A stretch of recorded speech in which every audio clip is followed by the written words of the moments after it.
The rain hammered against the bulletproof windows of my penthouse office like 1,000 tiny fists demanding entry. I stared out at the city below, watching the lights blur and shift through the cascading water, my whiskey glass warming in my palm. This was my kingdom. Every glittering building, every darkened alley, every soul that walked those rain-slicked streets. They didn't know my name, most of them, but they felt my presence like the weight of the storm itself. Behind me, the heavy oak door stood as my final barrier against the world. Beyond it, my men maintained their vigilant watch, ensuring that nothing unwanted penetrated the sanctuary I'd built for myself. 23 floors above the chaos of the city, surrounded by Italian leather and mahogany that cost more than most people earned in a year, I should have felt untouchable. Instead, I felt the familiar hollow ache that no amount of power or money could fill. The intercom on my desk crackled to life, shattering the silence. "Boss, we have a situation." Marcus's voice carried an edge I'd rarely heard in the 15 years he'd served as my head of security. Marcus didn't rattle easily. The man had stood beside me through gang wars, federal investigations, and assassination attempts without breaking a sweat. I turned from the window, setting my glass down with deliberate care on the black granite desk that dominated the room. "What kind of situation?" "There's a child in the lobby, a little girl, maybe 7 or 8 years old. She's demanding to see you specifically." His pause spoke volumes. "She says her mother is in danger and only you can help." My jaw tightened. I'd built my empire on calculated moves and controlled violence, but I'd always maintained certain lines that couldn't be crossed. Children were sacred, off-limits in every operation I ran. Anyone who violated that rule found themselves at the bottom of the Hudson River, wearing concrete shoes. "How did she get past building security?"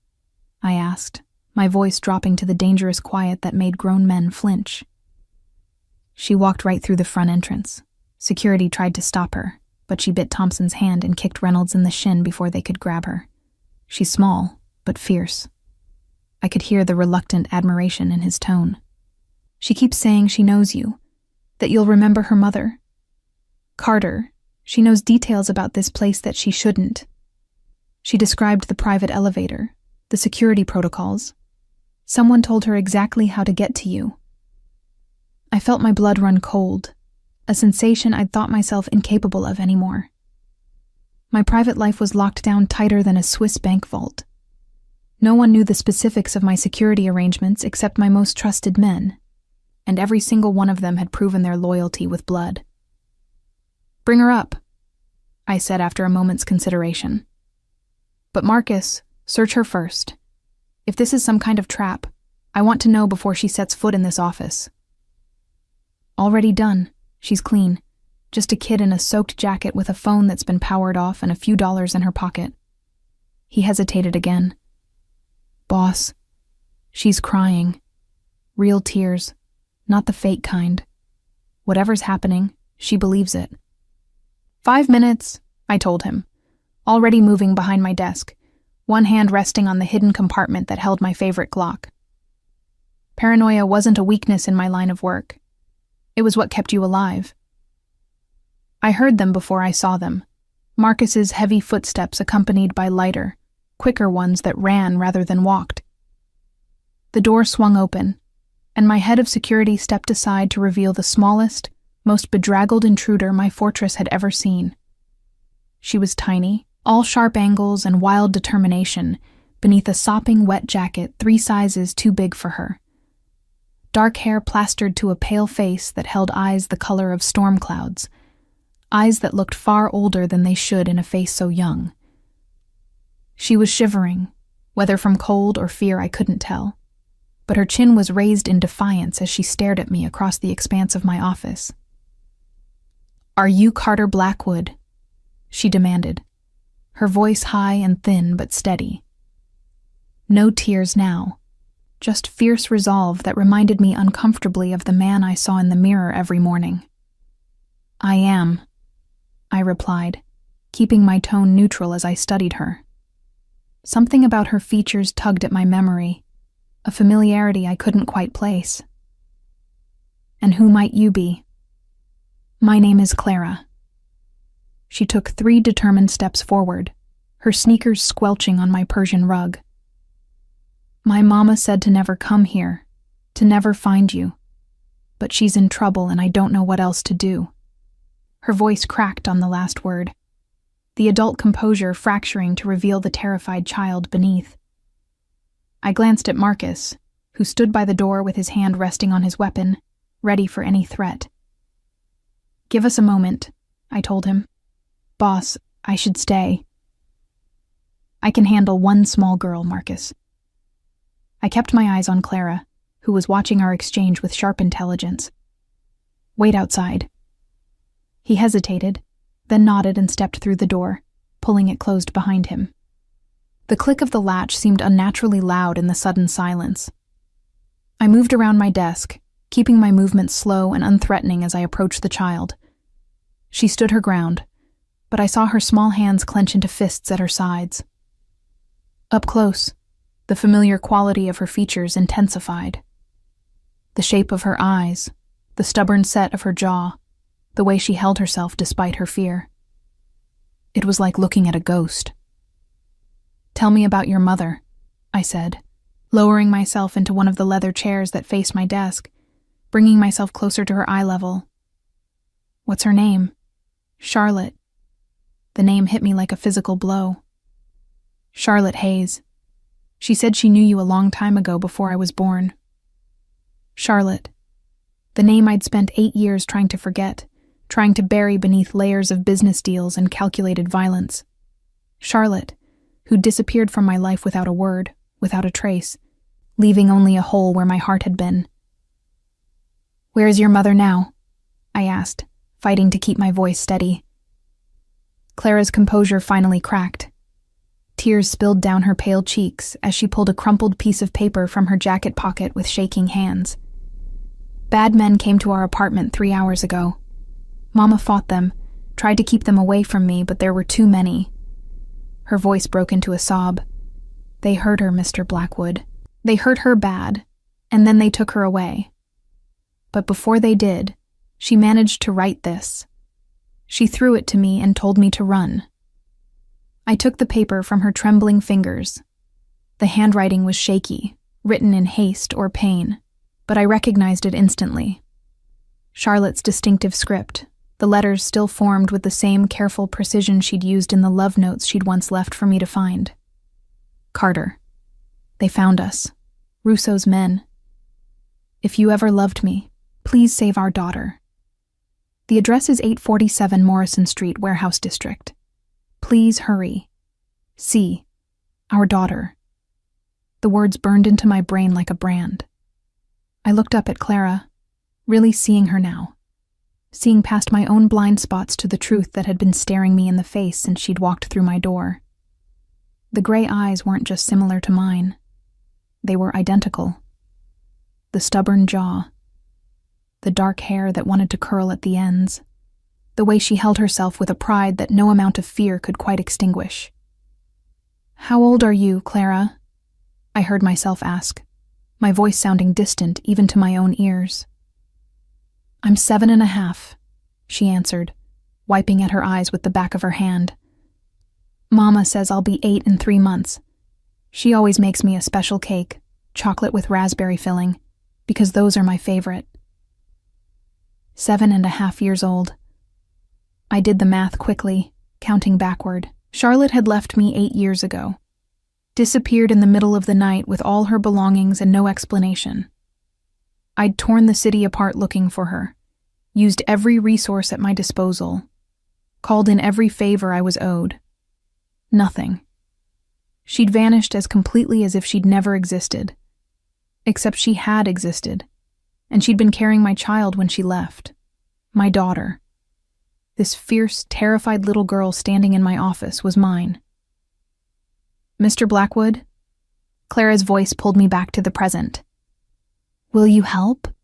Mama said you were dangerous, that your world wasn't safe for me, but she also said if anything ever went really wrong, You were the only one who could fix it." She took another step closer, her small hand reaching out to grab my jacket. "Please.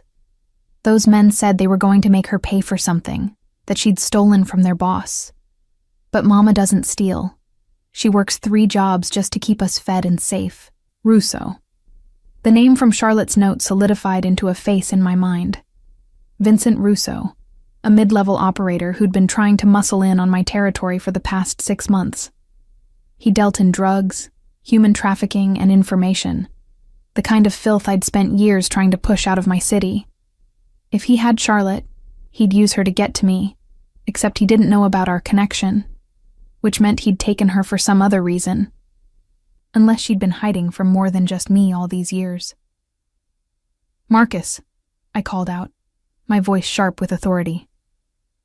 The door opened immediately, my head of security appearing with his weapon already drawn. "Stand down. We're going to Morrison Street, Warehouse District. Full tactical team, and I want them ready to move in 5 minutes. Boss, what's happening?" "Someone took something that belongs to me," I said, rising to my feet and moving toward the wall safe hidden behind a Rothko painting. I pulled out my personal arsenal, a matched set of Sig Sauer pistols and the knife I'd carried since my first kill.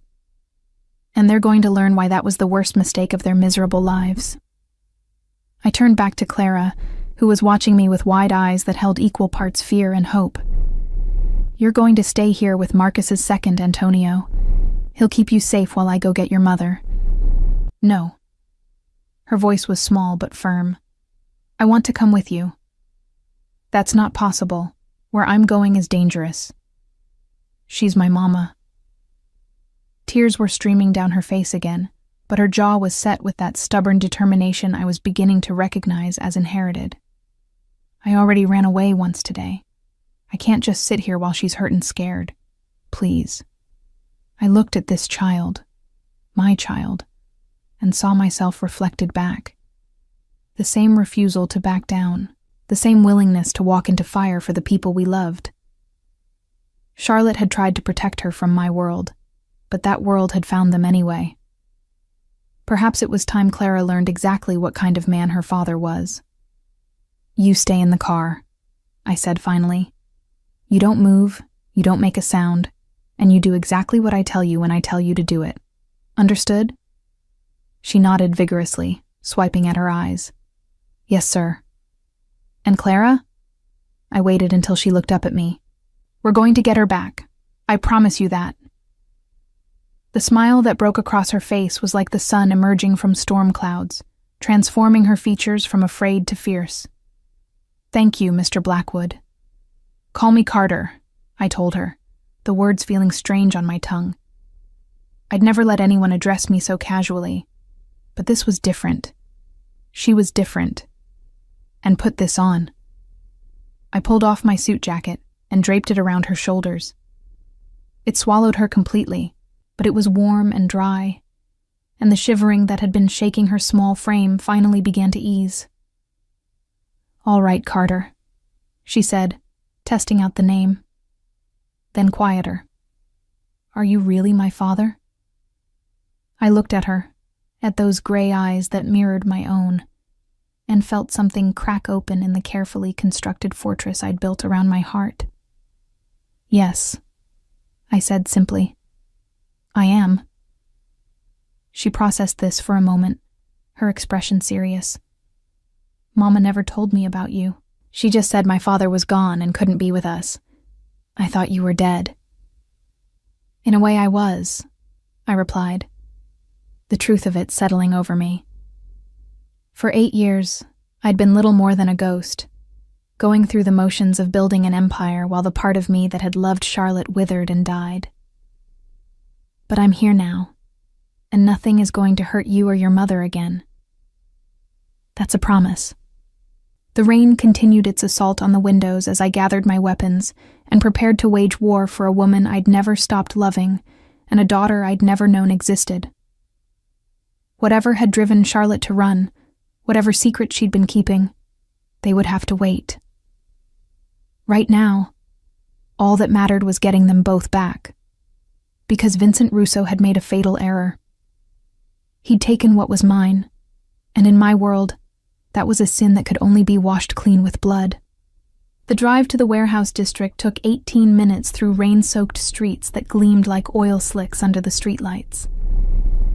Clara sat beside me in the back of the armored SUV, her small form nearly swallowed by my jacket, her eyes fixed on the passing buildings with an intensity that reminded me uncomfortably of myself during my first real operation. She should have been at home, safe in bed with stuffed animals and nightlights, not riding shotgun to a potential bloodbath. But then, she'd spent 7 years without my protection. Whatever childhood innocence she might have had was already compromised. "Talk to me about your mother," I said, partly to distract her, partly because I needed to understand how Charlotte had survived all these years. "Where have you been living?" Clara turned those storm-gray eyes on me, and I saw her weighing how much to reveal. Already calculating, already learning to guard information. The realization made my chest tighten with an emotion I couldn't quite name. "We move a lot," she said finally. "Mama says it's because she likes to see new places, but I know it's because she's scared of something. Someone." Her gaze sharpened. "Was she running from you?" The question cut deeper than any blade. "I don't know," I answered honestly. "When she left, I searched for her. I used every resource I had, called in every favor, but it was like she'd vanished into thin air. After a while, I had to accept that maybe she'd left because she wanted to, not because she had to." "She cries sometimes," Clara whispered. "Late at night when she thinks I'm asleep. She looks at this old photo she keeps hidden in her jewelry box. It's you, I think. A younger you, smiling. I've never seen you smile like that." I hadn't smiled like that in 8 years. That version of Carter Blackwood had died the night Charlotte disappeared. Marcus's voice crackled through the communication system. "We're 2 minutes out, boss. Thermal imaging shows at least 8 heat signatures in the main warehouse. 3 in what looks like an office on the 2nd floor. One of those 3 isn't moving much." Charlotte. They had her restrained or injured or both. The rage that surged through me was cold and focused, the kind of anger that didn't cloud judgment but sharpened it to a razor's edge. "Rules of engagement?" Marcus asked, his tone professionally neutral despite the violence we both knew was coming. "Anyone who stands between me and Charlotte dies," I said flatly. "But I want Russo alive. He and I need to have a conversation about boundaries." I glanced at Clara, whose face had gone pale. She was smart enough to understand what I was saying, what I was about to do. Part of me wanted to shield her from this reality, but Charlotte had been right when she'd called my world dangerous. If Clara was going to survive in it, she needed to understand exactly what survival sometimes required. "When we stop, you stay in the car with Antonio," I told her, gesturing to the heavily muscled man in the passenger seat. Antonio had been with me since the beginning, a former Special Forces operator who'd found civilian life too boring. "He'll keep you safe while I get your mother. No matter what you hear, no matter what you see, you stay inside. Understood?" She nodded, but her small hand shot out and grabbed my wrist with surprising strength. "Don't die," she said urgently. "Mama already thinks you're gone. If she finds out you're real and then loses you the same day, it'll break her." The simplicity of her concern, the raw emotion in her young voice, reminded me why I'd built this empire in the first place. Power wasn't just about control or wealth. It was about protecting the people who mattered. And now I had 2 people who mattered more than anything else in the world. "I don't die easily," I promised her, covering her small hand with mine. "It's everyone else who needs to worry." The SUV rolled to a stop 2 blocks from the warehouse, where 3 more vehicles were already waiting. My tactical team, 12 of the most dangerous men in the city, emerged from the shadows wearing black tactical gear and carrying enough firepower to start a small war. This was overkill for a warehouse raid, but I wasn't taking any chances. not with Charlotte's life hanging in the balance. I stepped out into the rain, immediately soaked despite the expensive wool of my suit. The warehouse loomed ahead, a hulking structure of corrugated metal and broken windows that had seen better days. This was Russo's territory, or at least what he'd claimed after pushing out the previous tenant with violence and intimidation. He'd been getting bolder lately, testing my boundaries, seeing how far he could push before I pushed back. Tonight, he'd learn the answer to that question. "Marcus, take 6 men and circle around to the east entrance," I ordered, falling into the familiar rhythm of tactical planning. "Wait for my signal, then come in hard and fast. I want them confused about where the primary threat is coming from." "What about you, boss?" I pulled one of the Sig Sauers from my shoulder holster, checking the magazine with practiced efficiency. "I'm going through the front door. If Russo wants to play games with what's mine, he can face me directly. That's not a plan. That's suicide. That's why you're the backup." I smiled, feeling the familiar cold focus settle over me like armor. Give me 3 minutes to make some noise, then crash the party. I didn't wait for his response, already moving toward the warehouse with the kind of confidence that came from years of surviving situations that should have killed me. Behind me, I heard Marcus curse quietly before barking orders to the team. They'd follow my lead because that's what they'd always done, even when my plans seemed insane. The front entrance was guarded by 2 men, both looking bored and wet as they smoked cigarettes under a rusted awning. They saw me approaching and straightened, hands moving toward weapons. But they were too slow. I'd spent years honing my reflexes, turning my body into a weapon as dangerous as any gun. The first man went down with a knife to the throat, the blade sliding between vertebrae with practiced precision. He made a wet, gurgling sound as he collapsed, his cigarette falling from slack fingers to hiss in a puddle. The second man managed to draw his weapon, but my bullet took him in the center of his forehead before he could fire, the suppressed gunshot barely louder than the rain drumming on metal. I stepped over their bodies and through the door, entering the dim interior of the warehouse where the smell of rust and decay hung thick in the air. The main floor was a maze of old machinery and shipping containers, providing plenty of cover, but also plenty of places for an ambush. I moved through the shadows like I'd been born to them, my footsteps silent despite the water dripping from my clothes. Voices echoed from deeper in the warehouse, rough laughter and crude jokes that made my blood boil. They were relaxed, confident, completely unaware that death had just walked through their front door. That arrogance would be the last mistake they ever made. I rounded a corner and found 3 more men sitting around a space heater, playing cards on an overturned crate. They looked up as I approached, confusion on their faces that quickly shifted to alarm as they recognized the danger they were in. Too late. My guns spoke in a synchronized rhythm, 2 shots from each weapon finding their targets with lethal accuracy. Bodies hit the ground in rapid succession, cards fluttering through the air like snow. I didn't pause, didn't check if they were dead.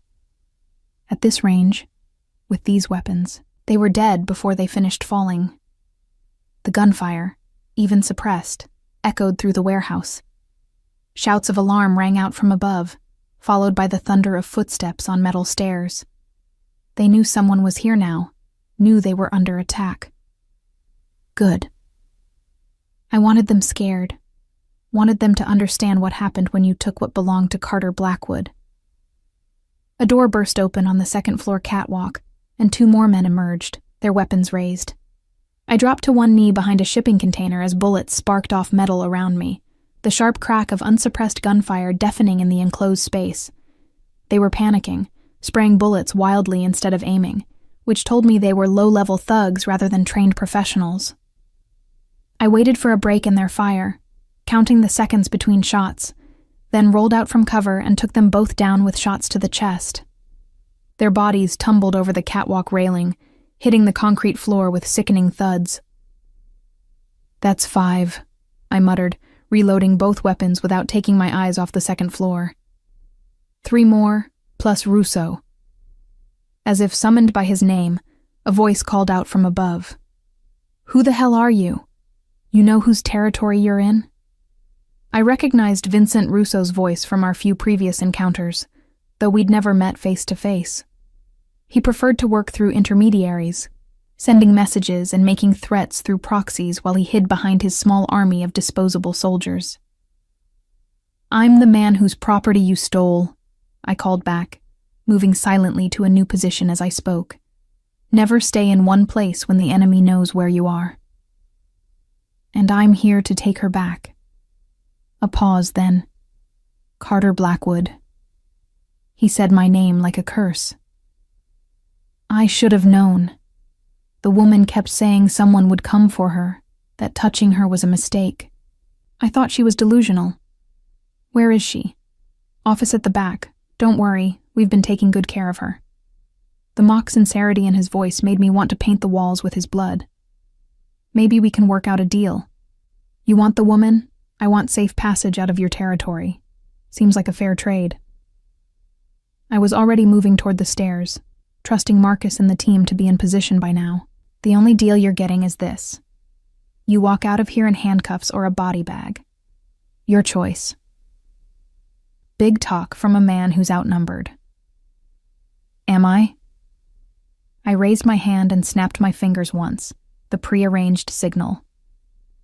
Immediately, the east entrance exploded inward as Marcus and his team breached simultaneously, flashbangs detonating with blinding light and deafening noise.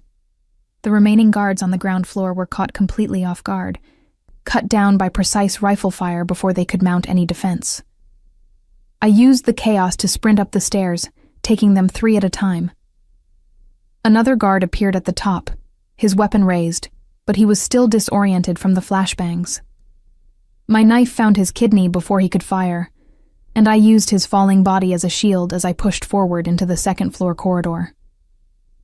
The office Russo had mentioned was at the far end, its door hanging partially open. Light spilled out into the hallway, and I could hear voices inside, urgent and frightened. I approached carefully, my weapons raised, every sense alert for a trap. Stay back, Russo's voice called out. I've got a gun to her head, Blackwood. You come through that door and she dies. I stopped just outside the doorway, close enough to hear Charlotte's labored breathing. She was alive, conscious enough to breathe on her own, but clearly hurt. The knowledge that she was so close, after 8 years of searching and wondering, made my heart hammer against my ribs.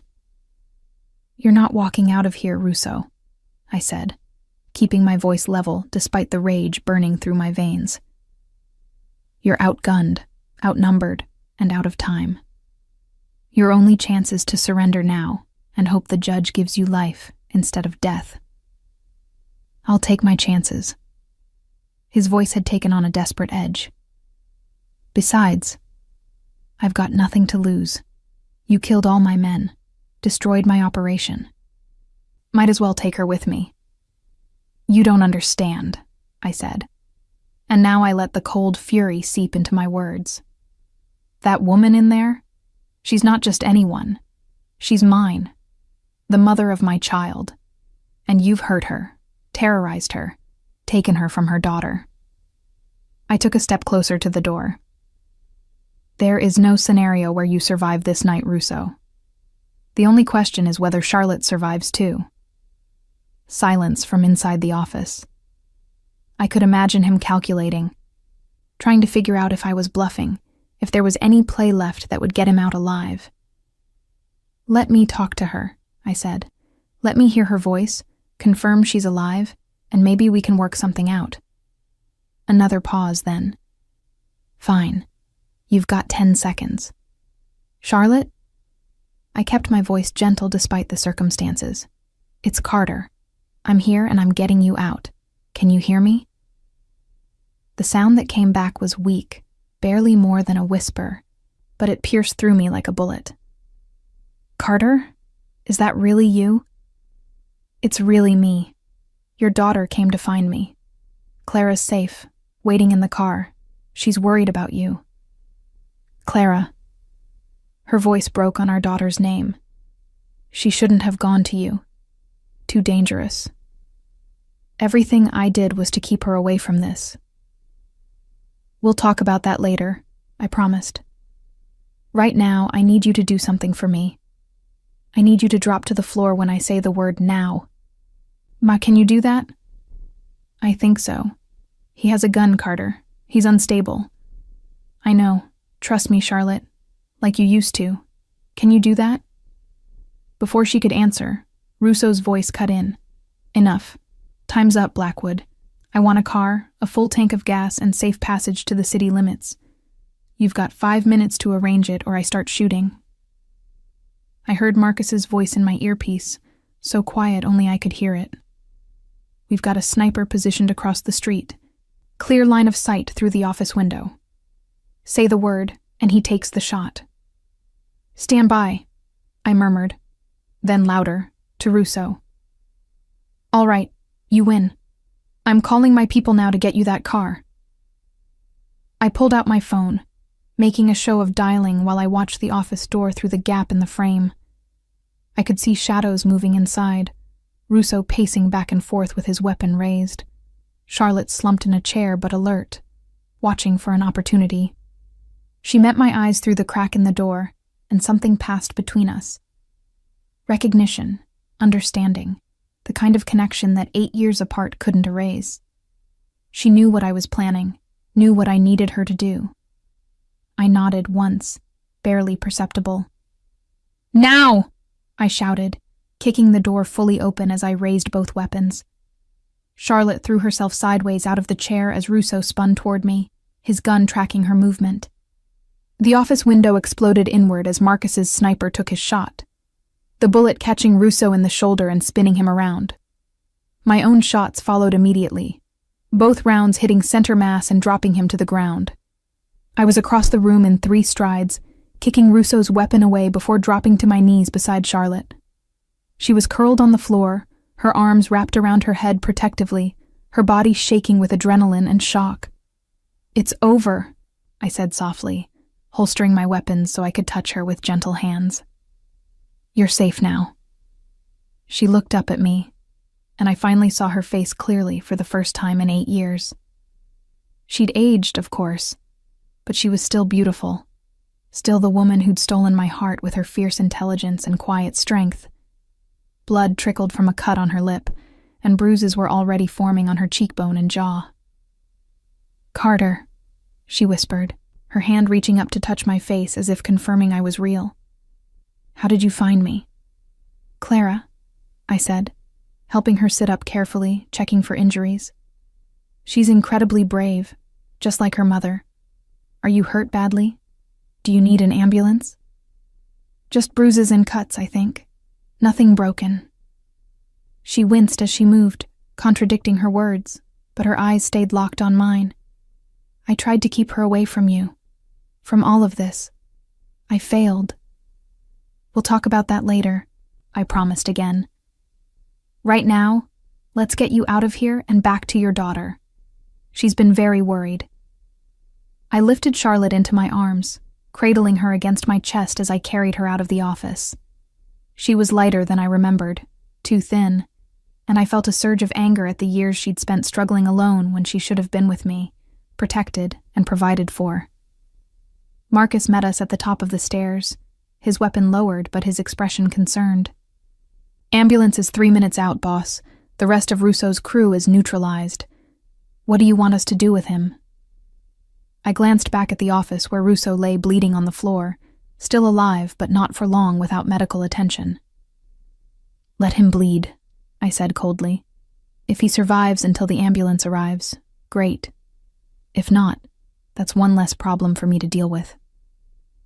We made our way down the stairs and out into the rain, where the SUV was waiting. Antonio had moved it closer, and as we approached, I saw Clara's small face pressed against the window, her eyes wide with fear and hope. The door flew open before we reached it, and Clara practically fell out of the vehicle in her haste to get to us. "Mama!" she cried, tears streaming down her face as she ran forward. I knelt carefully, still supporting Charlotte's weight, allowing Clara to throw her arms around both of us. The 3 of us huddled together in the rain, Charlotte crying softly as she held her daughter, Clara sobbing with relief, and me watching over them both with something that felt dangerously close to contentment. This was my family. Mine to protect, mine to cherish, mine to kill for if necessary. And I was never letting them go again. The penthouse had been transformed into a makeshift medical facility by the time we arrived. Dr. Elena Vasquez, my personal physician, and one of the few people I trusted implicitly, was waiting in the master bedroom with her medical bag and a stern expression that suggested she'd been pulled from something important. She didn't complain, though. Elena knew better than anyone that when I called, it meant life or death. Charlotte sat propped against pillows on my bed, looking small and fragile against the dark silk sheets. The rain had plastered her hair to her face during our journey from the warehouse, and even now, cleaned up and in dry clothes borrowed from my wardrobe, she looked haunted. Clara refused to leave her mother's side, curled up next to her like a protective kitten, her small hand gripping Charlotte's tightly. Several contusions, a split lip, and what looks like a cracked rib, Elena reported, snapping her medical bag closed with professional efficiency. I've given her pain medication and something to help her sleep. The rib will heal on its own in a few weeks, but she needs rest and no strenuous activity. Thank you, Elena, I said, walking her to the bedroom door. Send me your bill. She gave me a knowing look. There's no bill for this, Carter, but you owe me answers. That woman and that child, they're important to you. I can see it in the way you're looking at them. They're everything, I admitted quietly, the words feeling strange but true. I didn't know until tonight, but they're everything. Elena's expression softened. Then take care of them. God knows you've spent enough years taking care of everyone else. She paused at the door. And Carter? Whatever happened between you and Charlotte that made her run, fix it. That little girl deserves to have both her parents. After she left, I returned to the bedroom to find Clara fighting to keep her eyes open, her small body sagging with exhaustion. It was well past midnight, hours beyond when a 7-year-old should be awake, but she was determined to stay vigilant until she was certain her mother was safe. Clara, I said gently, sitting on the edge of the bed. Your mother is going to be fine. Dr. Vasquez is the best, and she's given her medicine to help with the pain. But you need to rest too. You've been very brave today, but even brave people need sleep. What if the bad men come back? Clara asked, her voice small and frightened in a way it hadn't been, even when she'd walked into my office hours ago. The adrenaline had worn off, leaving behind the reality of what she'd experienced. They won't, I promised, brushing a strand of hair from her face in a gesture that felt both foreign and completely natural. This building has security that makes Fort Knox look like a playground.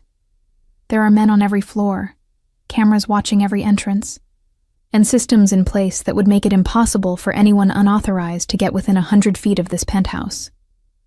You're safer here than anywhere else in the world. Will you stay? She asked, her eyes pleading. I don't want to be alone. I'll be right here, I assured her. I'm not going anywhere. Charlotte stirred slightly, her hand tightening around Clara's. Come here, baby, she murmured, her voice thick with medication and exhaustion. Mama's okay. We're both okay now. I watched as they settled together, Charlotte's arms wrapping protectively around our daughter, even in her injured state. The love between them was palpable, a bond forged through years of struggle and survival. I'd missed all of it, every moment of Clara's life from birth until tonight, and the loss felt like a physical wound. Within minutes they were both asleep, their breathing synchronized in the way of people who'd shared close quarters for years. I sat in the chair beside the bed, unwilling to leave despite my promise to Marcus that I'd debrief the team once Charlotte was settled. The debrief could wait. Everything could wait. I must have dozed off myself because I woke to the soft gray light of dawn filtering through the windows, and the sensation of being watched. Charlotte was awake, her green eyes fixed on me with an expression I couldn't quite read. Clara still slept beside her, curled into a ball with my jacket still wrapped around her like a blanket. "How long have you been awake?" I asked quietly, my voice rough with sleep. "An hour, maybe more." She winced as she shifted position, the painkillers apparently wearing off. "I've been watching you sleep, remembering what it was like when we were together. You always slept so lightly, ready to wake at the slightest sound. Some things haven't changed." "Some things have," I countered, rising from the chair to pour water from the pitcher Elena had left on the bedside table. I handed Charlotte the glass and watched as she drank gratefully. 8 years, Charlotte. 8 years I've wondered where you went, why you left, if you were even alive. "I know," she whispered, guilt washing over her features. "I'm sorry, Carter. I'm so sorry." Sorry isn't enough. I kept my voice low to avoid waking Clara, but the anger I'd been suppressing since the warehouse bubbled up despite my best efforts. "You were carrying my child, and you disappeared without a word. Do you have any idea what that did to me? I thought you were dead. I grieved for you."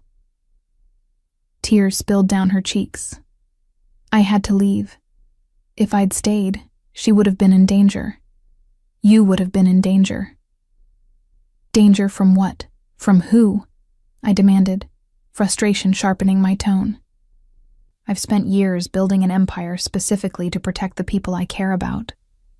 Whatever threat you thought you were running from, I could have handled it. Not this one. She set the water glass down with shaking hands. "Carter, there are things you don't know about me, about my past. Things I never told you because I thought I'd escape them. I was wrong." I pulled the chair closer to the bed, leaning forward so our faces were inches apart. "Then tell me now. Everything. No more secrets, no more running. If we're going to fix this, if I'm going to protect you and Clara properly, I need to know what we're up against." She glanced at our sleeping daughter, her expression torn between the need to confess and the desire to shield Clara from the truth. "Not here," she said finally. "Not where she can hear if she wakes up. Some of it, she knows the basics, but not everything. She doesn't need that burden." I nodded, understanding the desire to protect even as it frustrated me. "All right. But soon, Charlotte. Today. I've waited 8 years for answers. I won't wait any longer." "I know." She reached out tentatively, her fingers brushing against my hand where it rested on my knee. "Thank you for coming for me. For believing Clara when she must have seemed like some crazy child with a wild story. For not hesitating." "She's my daughter," I said simply, as if that explained everything. And perhaps it did. The moment I saw her, really saw her, I knew. She has my eyes, my stubbornness. How could I not help her? "She has more than that," Charlotte said softly. "She has your courage, your sense of justice, your inability to back down from a fight even when the odds are against you." I tried to raise her differently, tried to teach her to be cautious and careful. But she's your daughter, through and through. Pride swelled in my chest, an unfamiliar but not unwelcome sensation. She bit a security guard and kicked another to get past them. Marcus was impressed despite himself. A ghost of a smile crossed Charlotte's face. "That sounds like her. She once punched a boy in her class who was bullying a smaller kid, got suspended for 3 days. I tried to be stern about the violence, but inside I was proud of her for standing up for someone who couldn't defend themselves." We fell into silence, the weight of 8 years and 1,000 unspoken words hanging between us. Outside, the city was waking up, the sounds of traffic and life filtering up even to our elevated sanctuary. A new day was beginning, bringing with it the need for difficult conversations and harder choices. I never stopped loving you, Charlotte whispered, so quietly I almost missed it. Even when I was running, even when I was trying to build a life without you, I never stopped. Every time I looked at Clara, I saw you. It was torture and comfort all at once. I never stopped either, I admitted, the confession easier than I'd expected. I buried myself in work, in building the business, in establishing power and control. I told myself it was about respect and influence, but really, I think I was trying to create something so strong that nothing could take it from me the way you were taken. I wasn't taken, Carter. I left. Why? The question burst from me with more force than I'd intended. That's what I've never understood. Things were good between us. We were happy. We had plans. And then one morning I woke up, and you were gone. No note, no phone call, no explanation. Just gone. She opened her mouth to answer, but Clara stirred between us, her small face scrunching up as consciousness slowly returned. We both went still, watching as our daughter's eyes fluttered open and focused first on her mother, then on me. "You're still here," Clara said, relief evident in her voice as she looked at me. I thought maybe I dreamed it all. The warehouse, the rescue, you being my father. Not a dream, I assured her. All very real. How did you sleep? Better than I have in weeks, she admitted, sitting up carefully and looking around the bedroom with wide eyes. In the chaos of the previous night, she hadn't had much chance to take in her surroundings. Now, in the morning light, the opulence of the space was undeniable. "This place is huge. Is this really where you live?" "It is. And now it's where you and your mother will live too, at least until we figure out what comes next." Charlotte tensed beside me. "Carter, we can't just move in with you. We have our apartment, our lives." "You had an apartment," I corrected, pulling out my phone to show her the security footage Marcus had sent during the night. "Russo's men trashed it looking for leverage against you. The landlord is threatening eviction, and even if he wasn't, the place isn't safe anymore. Everyone knows you were taken from there. Anyone looking for you will start at that address." She stared at the footage, her face paling as she watched strange men destroy the modest home she'd built for herself and Clara. "We can find somewhere else. A different neighborhood, a different city even." "No." The word came out harder than I'd intended, but I didn't soften it. "No more running, Charlotte. I meant what I said last night. You're mine to protect now, both of you. That means staying where I can keep you safe until we've dealt with whatever threat sent you running in the first place. You can't just decide that for us." "Yes, I can." I met her gaze steadily, letting her see the determination in my eyes. "I've spent 8 years not knowing if you were alive or dead. I've missed the first 7 years of my daughter's life. I'm not losing either of you again, because you're too stubborn to accept help." "It's not stubbornness. It's survival. The things I'm running from, Carter, they don't care about your power or your money. They'll come for us eventually, and when they do, anyone nearby becomes collateral damage. Then let them come." I leaned back in my chair, my voice dropping to the dangerous quiet that made grown men flinch. "I've built an empire on the principle that you don't touch what's mine. Anyone who tries learns that lesson exactly once, because they don't survive long enough for a second attempt." Clara had been watching our exchange with the careful attention of a child used to reading adult moods. Now she spoke up, her voice small but determined. "I like it here. It's safe and warm, and there's food that isn't from a dollar store. Can we stay, Mama? Please?"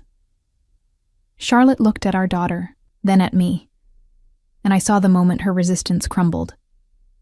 She was exhausted, hurt, and scared, and underneath it all was the same woman who'd once trusted me with her heart. That woman was still there, buried under years of running and hiding, but still present. "Temporarily," she conceded, until my rib heals and we can make a proper plan. But Carter, we need to talk, soon, before you make any more decisions about our future." "Agreed." I stood, stretching muscles that had stiffened from sleeping in the chair. "But first, Clara needs breakfast, and you need more pain medication. The serious conversations can wait until you've both had a chance to recover from last night." I called down to the kitchen, where my live-in chef was already preparing the day's meals, and requested a child-friendly breakfast be sent up. While we waited, I showed Clara around the penthouse, watching her eyes go wide at the swimming pool, the game room, the library filled with books.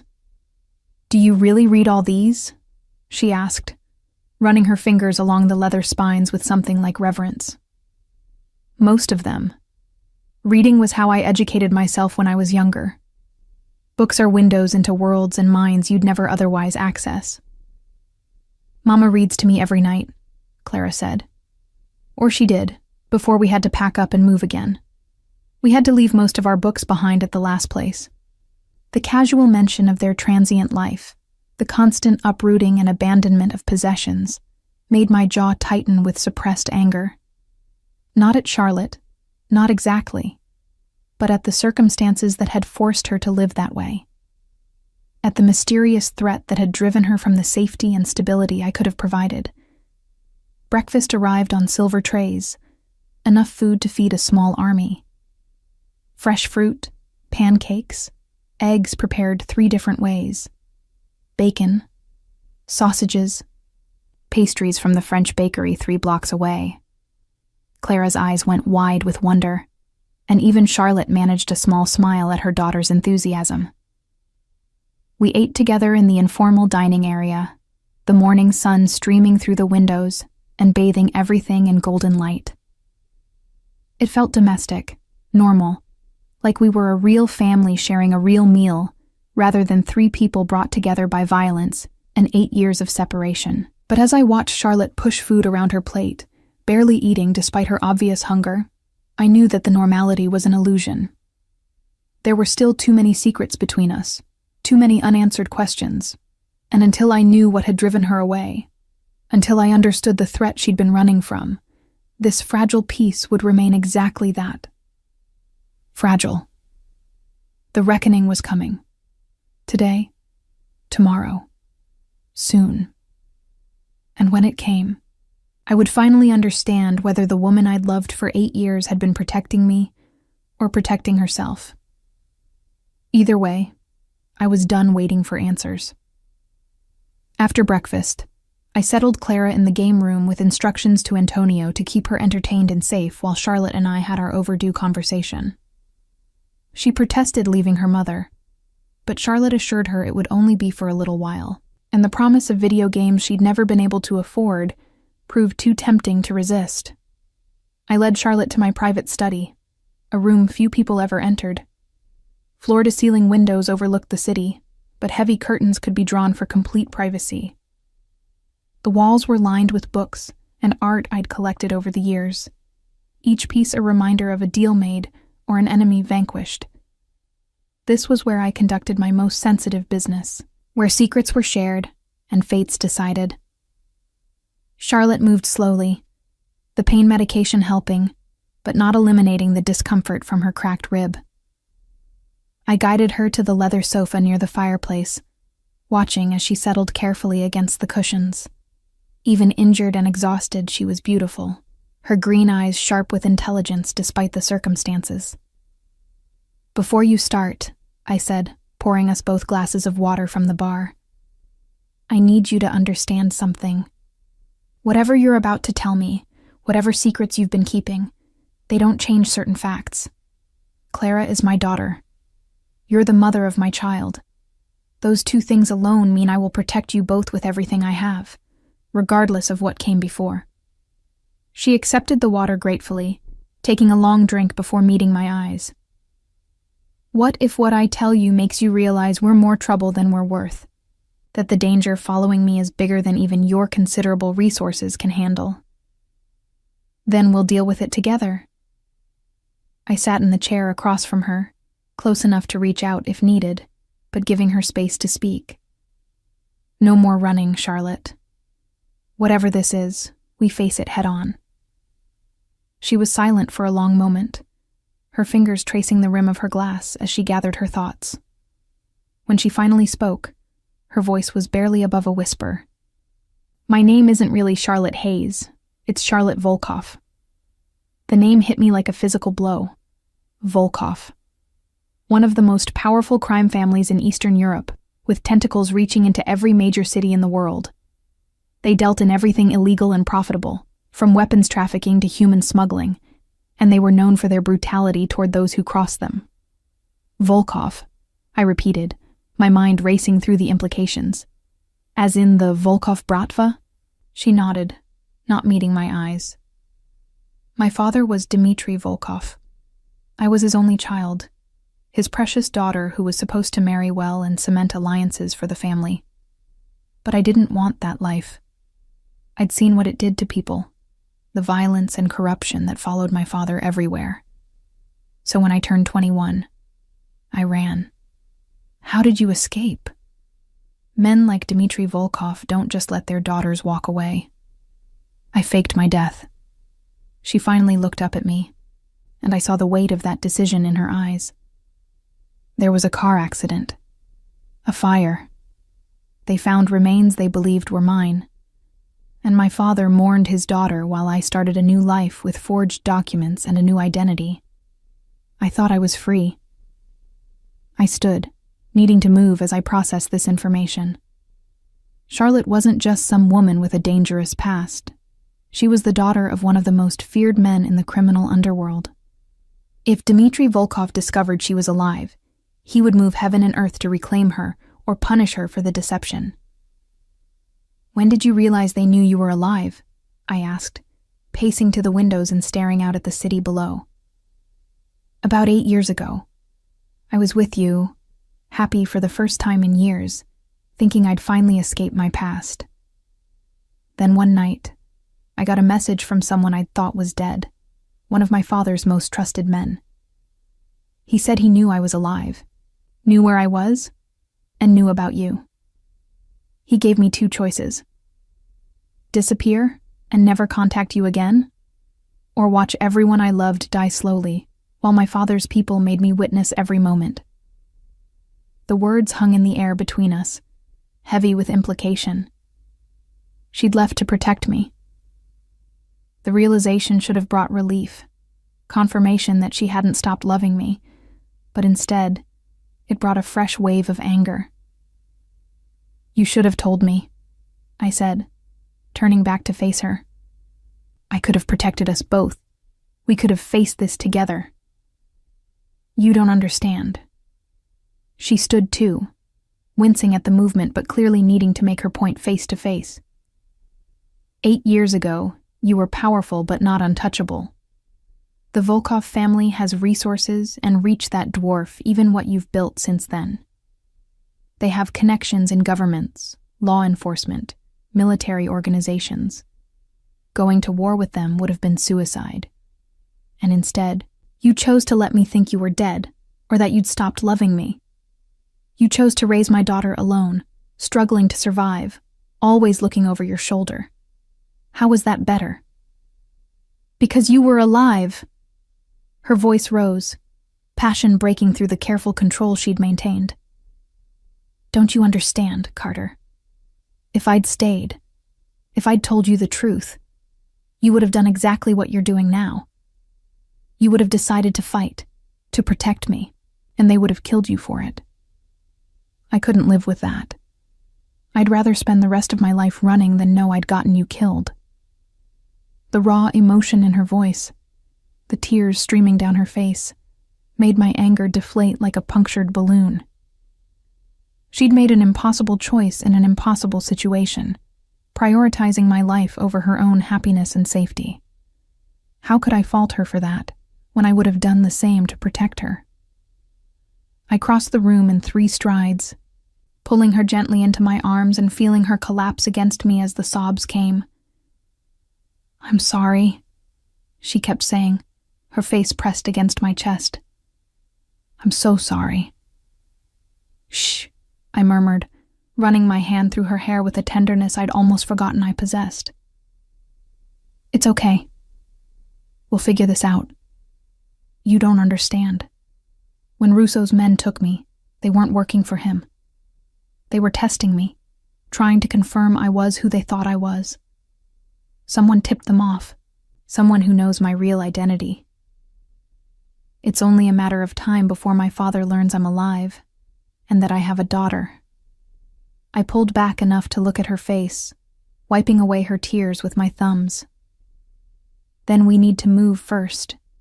We need to establish defenses and make it clear that touching you means going to war with me. Your father is powerful, but so am I. And I have something he doesn't." "What's that?" "Everything to lose." I kissed her forehead gently. "He's fighting to maintain control and respect. I'm fighting for my family. There's no force more dangerous than a man protecting what he loves." She looked up at me, hope and fear warring in her expression. "You still love me? After everything?" "I never stopped," I admitted. I tried to move on, tried to bury what I felt under layers of business and power. But you were always there, a ghost haunting every decision I made. And now that I know you left to protect me rather than because you stopped caring, how could I love you any less? "I don't deserve you," she whispered. "Maybe not. But you have me anyway." I tilted her chin up, bringing our faces close together. "And so does Clara. We're a family, Charlotte, whether Dmitri Volkov likes it or not.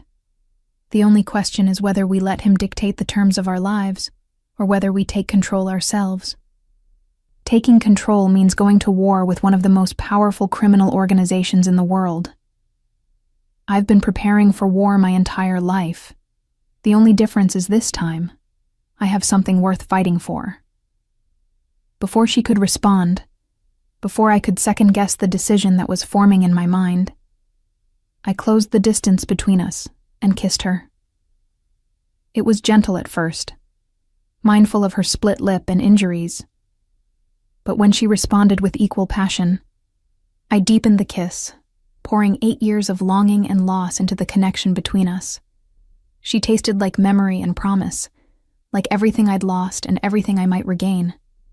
Her hands fisted in my shirt, pulling me closer despite the pain it must have caused her ribs, and I was careful to support her weight while letting her lead the intensity. When we finally broke apart, both breathing hard, she rested her forehead against mine. "We're going to get Clara killed. You understand that, don't you? If we stay together, if we try to fight my father, she becomes a target." "She's already a target," I pointed out. "The moment those men confirmed your identity, they confirmed hers too. Running won't protect her now. The only thing that will is making it clear that hurting her means consequences so severe that even the Volkov Bratva thinks twice." "How do we do that?" I smiled, but it wasn't a pleasant expression. It was the smile I wore when planning something that would make my enemies regret the day they were born. "We remind the world exactly who Carter Blackwood is, and what happens to people who threaten what's mine. Your father built his empire on fear and respect. It's time he learned that there are things in this world more frightening than the Volkov family." Charlotte searched my face, looking for doubt or hesitation and finding none. Whatever she saw there must have convinced her, because she nodded slowly. "What do you need me to do?" "Tell me everything you know about your father's organization. Every contact, every weakness, every secret you learned growing up in that world. I need to understand the enemy before I can defeat them." For the next 2 hours, Charlotte shared everything. She told me about the structure of the Volkov Bratva, the key players and their relationships, the legitimate businesses that served as fronts for illegal operations. She described her father's paranoia, his tendency to trust only family, his belief that blood loyalty was the only loyalty that mattered. She also told me about her childhood, growing up in luxury but surrounded by violence, about watching her father order executions over dinner, about being taught to shoot a gun before she could read, about the constant security and isolation that came with being Dmitry Volkov's daughter. "He loved me in his own way," she said quietly, staring at her hands. "But his love was possessive, controlling. I was a prize to be displayed, a piece on his chessboard to be moved for strategic advantage. When he arranged my marriage to a man twice my age who'd killed his previous wife, I knew I had to escape, or become just another victim of his ambitions." The more she talked, the clearer the picture became. Dmitry Volkov was powerful and ruthless, but he was also predictable. He valued respect above all else, family loyalty second, and everything else was expendable. If I could find a way to challenge him that threatened both his respect and his family image, I might be able to force a confrontation on my terms rather than his. "What about your mother?" I asked. "Is she still alive?" Charlotte's face darkened. "She died when I was 12. Cancer. Officially. But I always wondered if my father had something to do with it. She'd been talking about leaving, about taking me away from the life. He would have seen that as the ultimate betrayal." "And you have no siblings?" "None that survived. My father's wives and mistresses bore other children over the years, but none lived past infancy except me. Some said it was bad luck. Others whispered darker things. The pieces were falling into place. Dmitry Volkov was a man who eliminated threats and competition, even within his own family. His daughter's survival had been contingent on her usefulness to his plans. When she'd escaped that predetermined future, she'd become a liability instead of an asset. But now she'd given him a granddaughter. In the twisted logic of men like Dmitry Volkov, that changed the equation. Clara was his blood, his legacy, potentially even his heir if he could control her upbringing. He would want her brought into the family, raised to understand and eventually lead his empire. "He'll come for Clara," I said, voicing the realization that had been building throughout Charlotte's story. Not to hurt her, but to claim her, to bring her into the fold and raise her as he tried to raise you. Charlotte's face went pale. "You're right. I hadn't thought of it that way, but you're right. He'll see her as a second chance, an opportunity to mold a successor from childhood. He'll try to take her from us. Let him try." I stood, moving to my desk where I kept secure communication equipment. "But first, we're going to make sure everyone understands exactly what they're dealing with. Your father may have international reach, but I have something he lacks." "What's that?" "Home field advantage." I began making calls, summoning my most trusted people to an emergency meeting. "This city is mine, Charlotte. Every street, every building, every person in a position of power. If Dmitry Volkov wants to come for Clara, he'll have to go through me first. And I promise you, that's a mistake he'll only make once." As I made the arrangements, I felt Charlotte's eyes on me, watching as I transformed from the man who'd kissed her so gently into the ruthless criminal kingpin who'd built an empire on calculated violence. She needed to see both sides of me, needed to understand that the man who would protect her with tenderness was the same man who would destroy her enemies without hesitation. When I finished the calls, I turned back to find her standing by the window, her reflection in the glass showing a mixture of fear and determination. "There's no going back after this," she said quietly. "Once we commit to fighting my father, there's no peaceful resolution. It ends with one of you dead." "I know." I joined her at the window, standing close enough that our shoulders touched. "But Charlotte, I've spent 8 years building toward this moment, even if I didn't know it. Everything I've done, every alliance I've forged, every enemy I've destroyed, it was all preparation for the one fight that truly matters: protecting my family." She turned to look at me, and I saw the woman I'd fallen in love with 9 years ago looking back. Fierce, intelligent, capable of both great love and great sacrifice. Don't die on me, Carter Blackwood. Clara's already lost 8 years with her father. She doesn't deserve to lose you just as she's found you. I don't plan to die, I assured her. I plan to win. And then we're going to live the life we should have had all along. You, me, and Clara. Without shadows or secrets or fear. That sounds like a fairy tale. Then let me be the dragon who makes it come true. I pulled her close, mindful of her injuries, but needing to feel her against me. Trust me, Charlotte. One more time. Let me protect you the way I should have 8 years ago. She was quiet for a long moment, and I could feel her weighing the decision, calculating the risks, trying to see all the angles. Finally, she nodded against my chest. Okay, we do this together. But Carter, promise me one thing. Anything.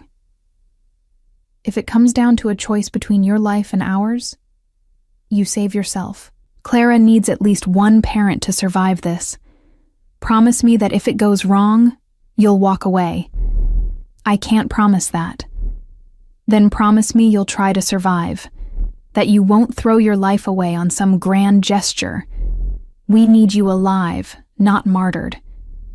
I kissed the top of her head, breathing in the scent of her hair. I promise I'll do everything in my power to survive. But Charlotte, understand this. If saving you and Clara means sacrificing myself, I'll do it without hesitation. That's not negotiable. She pulled back to look at me, tears shining in her eyes. You're impossible. I'm in love, I corrected. There's a difference. Before she could respond, my phone buzzed with a message from Marcus. The team was assembled and waiting in the conference room. It was time to brief them on the situation and begin planning our defense against the Volkov Bratva. Come with me, I said, offering Charlotte my hand. I want them to see who they're protecting and why it matters. These men need to understand that this isn't just business. It's personal. She took my hand, her fingers intertwining with mine in a gesture that felt both familiar and new. Together, we left the study and headed toward the conference room where my most trusted soldiers waited. As we walked, I felt the weight of the coming conflict settling over me like armor. Dmitry Volkov had spent decades building his empire on blood and fear. But he'd never faced someone with as much to lose as I had. He was about to learn that the most dangerous opponent isn't the one with nothing to lose, but the one fighting to protect everything that matters. The war was coming, and I intended to win it. The conference room fell silent as Charlotte and I entered. 12 of my most trusted men sat around the long table, each one a veteran of countless battles, both literal and figurative. These weren't just employees. They were the inner circle, the ones who'd proven their loyalty with blood and sacrifice over the years. They'd kill for me without question, and I'd do the same for them. Marcus stood at the head of the table, a digital display behind him showing a map of the city, divided into territories and zones of control. He'd been with me from the beginning, when we were both young and stupid and thought we could take on the world with nothing but ambition and brass knuckles. We'd succeeded beyond our wildest dreams, but the cost had been high. "Gentlemen," I said, my voice carrying the authority that came from years of command. "This is Charlotte Volkov, formerly known as Charlotte Hayes. She's the mother of my daughter, and as of now, she and the child are under our protection." The name Volkov caused a ripple of recognition around the table. These men knew the players in the international criminal underworld, understood the implications of that family name. To their credit, no one spoke or questioned the decision. They simply waited for more information. 8 years ago, Charlotte faked her death to escape her father's organization. Dmitry Volkov believed his daughter was dead and mourned her accordingly. But recently, certain events have revealed that she's alive, and it's only a matter of time before Dmitry himself learns the truth. When that happens, he'll come for her and for Clara. Our job is to make sure he fails." I nodded to Marcus, who brought up a new screen showing photographs and dossiers of key Volkov Bratva members. "This is what we're up against. Dmitry Volkov controls operations in 17 countries, with an estimated revenue of $2 billion annually. He has politicians, judges, and law enforcement on his payroll across multiple continents. His organization is older, larger, and more established than ours." "So, why are we picking this fight?" asked Victor, one of my senior lieutenants. His question wasn't insubordination. He was the kind of man who needed to understand the why before committing fully to the how. "Because they picked it first when they sent Russo's men after Charlotte," I replied, "and because that little girl sleeping in my game room is my daughter, and I will burn the world to ashes before I let Dmitry Volkov take her from us." "This isn't optional, Victor. This is happening. The only question is whether you're with me or not." Victor didn't hesitate. "I'm with you, boss. Always have been. I just needed to hear you say it's personal. Business fights, we can walk away from if the cost gets too high. Family fights, we see through to the end no matter what." Murmurs of agreement circled the table. These men understood loyalty, understood that the bonds we'd forged went beyond simple employment. We were a family too, in our own way, and family protected its own. "Charlotte," I said, gesturing for her to step forward, "tell them what you told me. They need to understand what we're facing." She moved to stand beside me, and I felt her hand brush against mine, seeking reassurance. I took it, holding her fingers firmly as she addressed the room. "My father is a monster," she began, her voice steady despite the tremor I could feel in her hand. "But he's a calculating monster. He doesn't make moves without thinking 3 steps ahead, and he doesn't tolerate failure or disloyalty. If he learns I'm alive, he'll see it as the ultimate betrayal, a daughter who chose to die rather than fulfill her duties to the family." She described the organization's structure, the key players and their relationships, the territories they controlled and the operations they ran. She talked about the code of silence that governed the Bratva, the blood oaths that bound members for life, the consequences of breaking those oaths.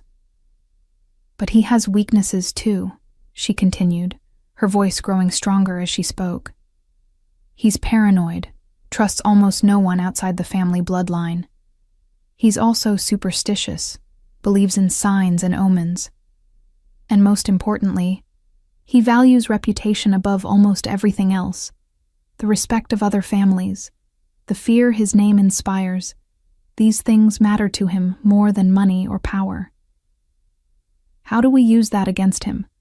Marcus asked, leaning forward with interest. Charlotte glanced at me, and I nodded encouragement. "You challenge him publicly," she said. "You make it known that his daughter is alive, under the protection of Carter Blackwood, and that any attempt to reclaim her will be met with total war. You force him to choose between his pride and his pragmatism. If he backs down, he loses face with the other families. If he attacks, he risks everything on a war he might not win." "That's a dangerous game," Victor observed. "It forces his hand, makes the conflict inevitable." "The conflict is already inevitable," I corrected. "The moment someone confirmed Charlotte's identity, this became unavoidable. What we're doing is making sure it happens on our terms, in our city, where we have every possible advantage." For the next hour, we planned. Marcus outlined defensive measures for the penthouse, the building, and key locations throughout the city. Victor proposed offensive operations against Volkov assets and allies, ways to disrupt their operations and force them to fight on multiple fronts. Others contributed intelligence networks, technological surveillance, and contingency plans for various scenarios. Charlotte proved invaluable, her insider knowledge filling gaps in our understanding and revealing vulnerabilities we wouldn't have otherwise known. She described safe houses that might be used for staging operations, identified which family members were loyal to Dmitri and which might be persuaded to stay neutral, and explained the protocols for how the Bratva typically conducted warfare. "They'll start with intimidation," she explained. "Threatening messages, demonstrations of power, making it clear what they're capable of. If that doesn't work, they'll move to surgical strikes against secondary targets, people close to you but not you directly. They want you to come to the table ready to negotiate from a position of weakness." "That's not going to happen," I said firmly. "We don't negotiate. We don't back down. We make it clear from the first moment that touching anything connected to me means death. No warnings, no proportional responses. Just total, overwhelming retaliation." "That's a scorched earth approach," Marcus observed.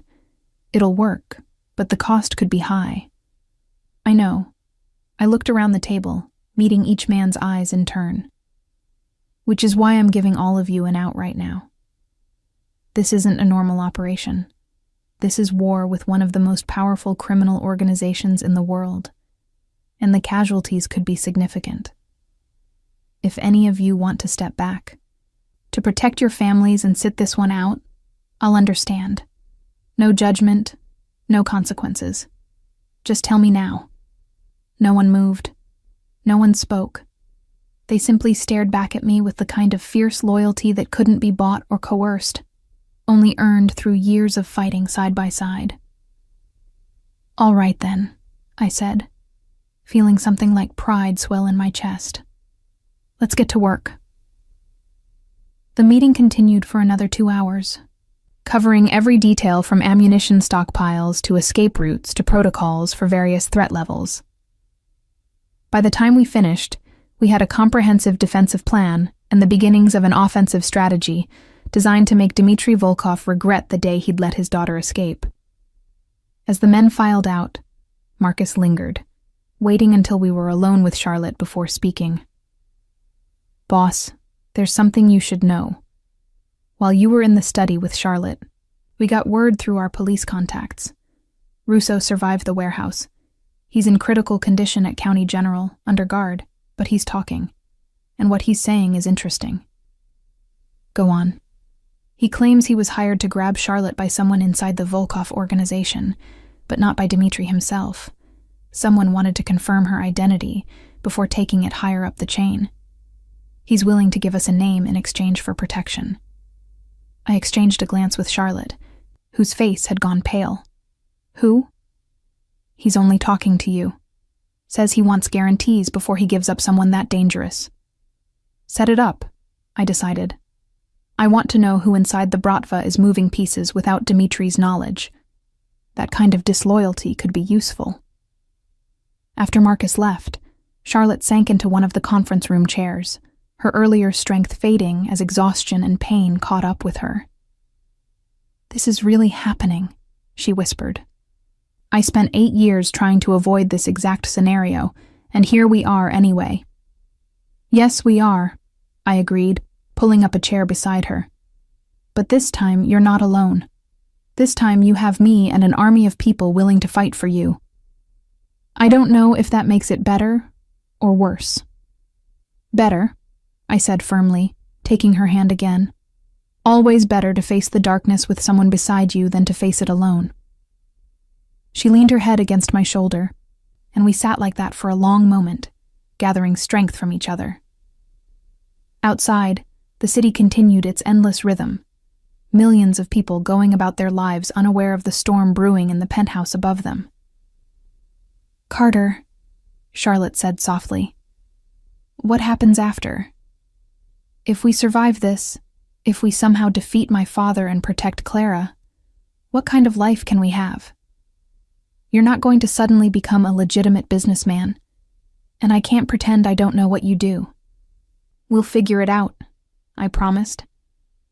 "Maybe I start the transition out of the illegal side of things, focus more on the legitimate businesses. Maybe we leave the city entirely, start over somewhere new. Or maybe we stay and build something better, use the power we have to make things safer rather than more dangerous." "You'd give up all this?" She gestured vaguely at the room, the building, the empire I'd spent years constructing. For me and Clara? In a heartbeat. I tilted her chin up so she was looking at me. Charlotte, I built all of this because I was trying to fill a void left when you disappeared. The money, the power, the respect. None of it meant anything because the one person I wanted to share it with was gone. Now you're back, and we have a daughter who deserves better than a father who's always looking over his shoulder. So yes, I'd give it all up if that's what it takes to keep you both safe and happy. Tears tracked down her cheeks. I don't deserve you. You keep saying that. Maybe one day you'll believe me when I say you're wrong. We were interrupted by Antonio appearing in the doorway. Boss, sorry to disturb, but the little one is asking for her mother. She's getting worried. Charlotte wiped her eyes quickly and stood, wincing at the movement. I should go to her. She's been through so much today already. We'll both go, I said, rising and offering my arm for support. She needs to see that we're united, that nothing is going to separate our family again. As we walked back to the game room, I couldn't shake the feeling that we were standing on the edge of a precipice. Everything I'd built, everything I'd become, was about to be tested in ways I couldn't fully anticipate. The Volkov Bratva wasn't like the local gangs and criminal organizations I'd dealt with before. They were international, sophisticated, and utterly ruthless. But they'd made one critical miscalculation. They'd underestimated what a man would do for his family, and that mistake would cost them everything. Clara looked up as we entered, her face brightening at the sight of us together. Mama, Daddy told me I could pick any game I wanted. Can you play with us? The casual way she called me Daddy, as if it were the most natural thing in the world, made my chest tighten with emotion. This was what I'd been missing, what Charlotte had been protecting her from all these years. And now that I had it, I would move heaven and earth to keep it. Of course I can play, Charlotte said, settling carefully onto the couch beside Clara. What are we playing?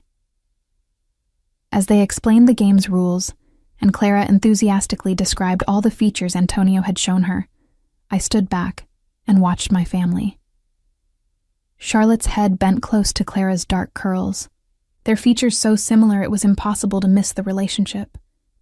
Our daughter, brilliant and brave and so full of life that it hurt to look at her sometimes. This was worth fighting for.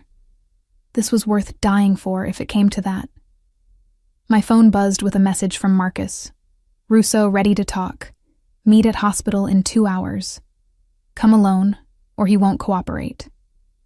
I looked at Charlotte and Clara, at the picture of domestic peace they presented, and felt my resolve harden into something unbreakable.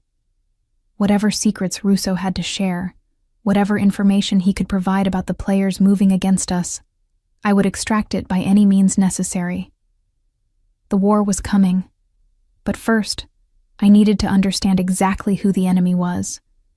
And then I would destroy them so completely that the Volkov name would become a warning rather than a threat. For my family, for Charlotte, for Clara, for the life we deserve to live without fear or shadows. I would burn the world down first. The hospital was quiet at this hour, most visitors gone home and the overnight staff moving through their routines with practiced efficiency. I'd come alone as requested, though I knew Marcus had positioned men at every exit, and Stefano was monitoring from a van in the parking lot. Alone didn't mean unprotected, not in my world. Russo's room was on the 4th floor, isolated from other patients and under guard by 2 police officers who'd been on my payroll for years. They nodded respectfully as I approached, stepping aside without question. Inside, Vincent Russo lay propped against pillows, his chest wrapped in bandages and tubes running from his arms to various machines that beeped steadily. He looked pale and diminished, nothing like the cocky mid-level operator who'd thought he could use Charlotte as leverage. "Blackwood," he croaked when he saw me, his voice rough from the breathing tube they'd recently removed. "Wasn't sure you'd actually come." "You have information I need," I replied. pulling up a chair beside the bed but remaining standing. Never sit when meeting with an enemy. It gives them a psychological advantage. Marcus said you'd talk if I guaranteed your protection. So talk. He licked his dry lips, eyes darting nervously to the door. First, I need to know you'll keep me alive. The people who hired me, they don't leave loose ends. I'll keep you alive as long as your information proves valuable, I said coldly. But understand this, Russo. You kidnapped and hurt the mother of my child. The only reason you're breathing right now is because you might be useful. Don't waste this opportunity. He swallowed hard, clearly understanding the precariousness of his position. Fair enough. The person who hired me to grab Charlotte wasn't working directly for Dmitry Volkov. It was his sister's son, Alexei Volkov. He's been positioning himself as Dmitry's heir for years, but with no legitimate children to compete with, it's been more or less guaranteed. Until Charlotte's resurrection potentially gave Dmitry a grandchild, I finished, seeing the picture immediately. Alexei wants to eliminate the competition before Dmitry knows it exists. Exactly. He hired me to confirm the woman was really Charlotte Volkov, to get proof of the kid's paternity, and then to eliminate them both and make it look like a random crime. He figured by the time Dmitry learned his daughter had been alive and died again, it would be too late to do anything about it. I felt cold fury wash through me at the casual way he described planning to murder my family. What else? Alexei's been building his own power base within the Bratva, loyal soldiers who report to him first and Dmitry second. He's planning a coup, but he needs his uncle to die naturally, or at least look like he died naturally. A granddaughter showing up would complicate things, might make Dmitry name her as his heir instead of his nephew. Alexei couldn't allow that. How many people know about Charlotte and Clara? Just Alexei and his inner circle, maybe 5 or 6 guys total. He's been keeping it quiet until he could resolve the problem permanently. But he's getting impatient. After I failed to kill them, he'll send someone more competent, someone who won't hesitate or make mistakes. Let him send whoever he wants. I leaned forward, letting Russo see the deadly promise in my eyes. Anyone who comes for my family dies screaming. Pass that message along if you get the chance. There's more, Russo said quickly, seeing I was about to leave. Alexei has a contact inside your organization. Someone feeding him information about your movements, your security protocols. That's how I knew where to find Charlotte. Because this person told Alexei where she was living. The words hit me like a physical blow. A traitor. Someone inside my inner circle betraying my trust and putting my family at risk. Who? I don't know. Alexei never told me names, just fed me information when I needed it. But whoever it is, they have high-level access. They knew about Charlotte coming to your building, knew about your response to the kidnapping, everything. I thought through the possibilities, mentally reviewing everyone who'd been involved in the rescue and aftermath. Marcus, Victor, Antonio, Stefano. They were the only ones who'd known all the details. One of them was a traitor. The thought made me sick. If you're lying to me, if this is some play to cause dissension in my ranks, I'll make your death last days instead of seconds, I warned. I'm not lying. Russo's voice cracked with desperation. I'm a dead man either way, Blackwood. Alexei will kill me to tie up loose ends, and you'll kill me for what I did to your woman. My only hope is that your protection lasts long enough for me to get into witness protection, or disappear somewhere Alexei can't find me. I got nothing to gain by lying. Tentar. Novamente. A continuar. I left him there, surrounded by machines and guards, a broken man waiting to see which of his many enemies would reach him first. As I walked back through the hospital corridors, my mind raced through the implications of what he'd told me. A traitor in my organization. Someone I trusted had been feeding information to Alexei Volkov, putting Charlotte and Clara at risk. The betrayal burned hotter than any physical wound. a violation of the loyalty that held my entire empire together. But I couldn't act on suspicion alone. One wrong accusation could fracture the trust that bound my men together. I needed proof, needed to identify the traitor with absolute certainty before I moved against them. My phone buzzed as I reached the parking lot. A message from an unknown number, just an address and a time. Pier 19, 3 a.m. Come alone if you want the truth about your daughter. I checked my watch. 2 hours. Enough time to get back to the penthouse, check on Charlotte and Clara, and prepare for whatever trap was being laid at Pier 19. Because it was definitely a trap. The only question was whether the bait would be worth walking into it. Stefano pulled the SUV around as I emerged from the hospital entrance. "Everything all right, boss?" he asked, his eyes constantly scanning our surroundings with professional paranoia. "We'll see," I replied, sliding into the back seat. "Take me home. I need to make some arrangements."